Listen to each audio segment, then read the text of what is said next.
All right, sweet.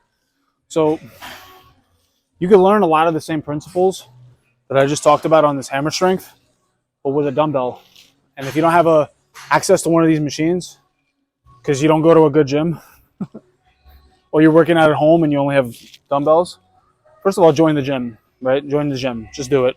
Like, there's no reason why you shouldn't, but you can grab a dumbbell here. And a lot of people, I used to make this mistake a lot. And I almost discarded the dumbbell row and said it wasn't really a good exercise for me. And the reason for that is because I got a fucked up back. Right? I got a really fucked up back, 6 herniated discs. That's a long fucking story. But the reason why I didn't optimize this exercise was because I was afraid of hurting my back.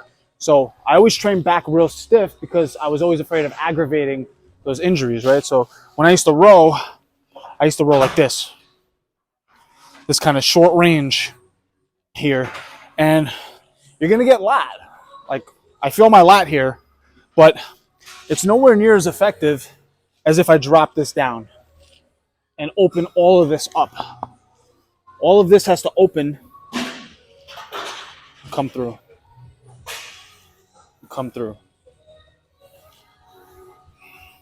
So I miss pretty much, I mean, if you're doing this, that's like half the rep compared to driving my chest through. Having a more fluid motion and grabbing more, because you're able to grab. I'm able to grab more of my back as I lengthen through and come up. So you can learn a lot of the basic mechanics.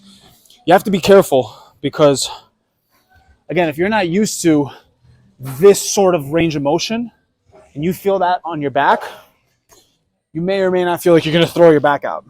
So take it from me, who has a bad back.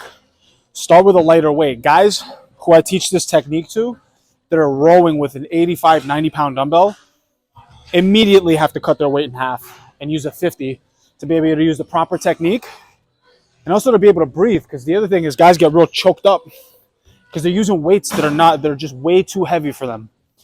So stop using weights that are so heavy that you can't breathe. You ought to be able to breathe. So if you're straining, you can't strain and breathe at the same time. It's actually impossible.